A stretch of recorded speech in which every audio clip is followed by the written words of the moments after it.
আসসালামু আলাইকুম।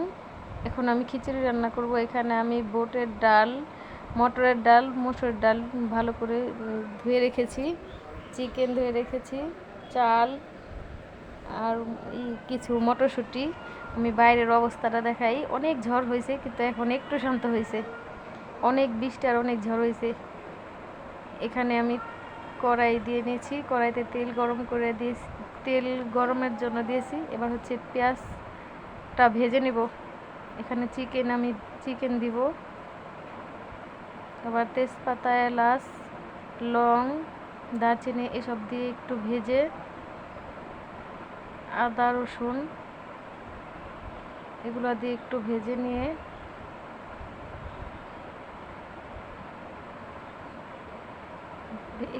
নিচ্ছি। এখন হলুদ, মরিচ, ধইনা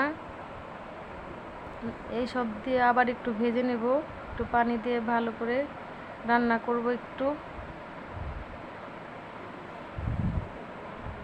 একদম রান্না করে যখন আবার তেল উঠবে উপরে, তখন হচ্ছে চিকেনটা দিয়ে দিলাম। আবার বেশক্ষণ এই চিকেনটাকে এভাবে রান্না করব। ঢেকে দিলে এটা থেকে যে পানিটা হবে সেই পানিটা দিয়ে আমি রান্না করব। বেশক্ষণ আমি রান্না করছি, বেশটা পানি ছিল, ওটা শুকিয়ে নিয়েছি। এখন হচ্ছে মটর আর বুটের ডাল, মসুর ডাল এগুলা দিয়ে একটু রান্না করব। আর পানি দেব না, এভাবে ঢেকে ঢেকে 5-10 মিনিট রান্না করে নিব।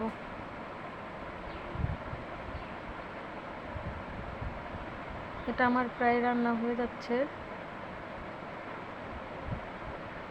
এখন রান্না হয়ে গেছে, আমি ঢেকে ঢেকে বেশক্ষণ রান্না করে নিছি।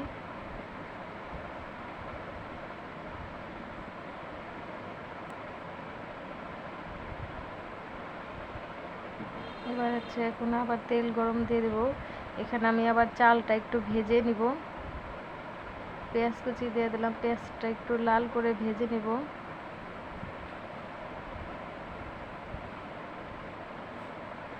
লাল হয়ে গেছে, এখন আমি আদা রসুন পেস্ট এগুলো দিয়ে একটু রান্না করব।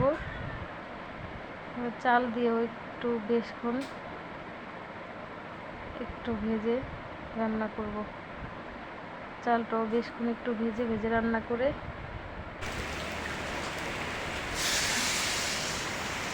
পানি দিয়ে দিব। এখন ভাজা হয়ে গেছে।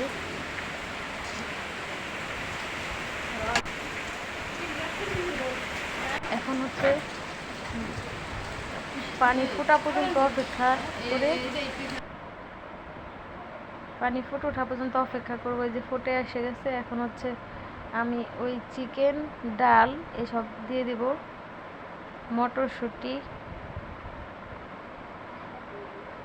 মটরশুঁটিটা আগে থেকে ভাপানো ছিল, তার জন্য আমি মাংসের মধ্যে দিইনি। এখন হচ্ছে এটা আমি দিয়ে দেবো খিচুড়ির মধ্যে।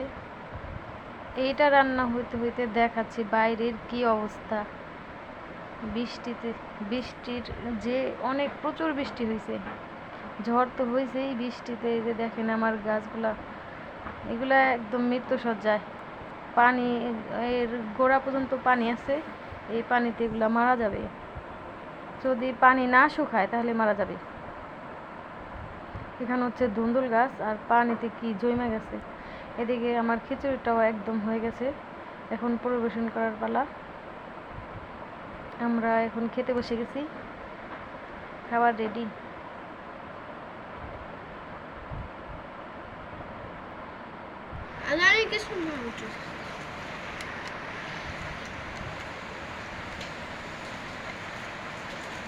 আমরা ফুল খেতে বসছি।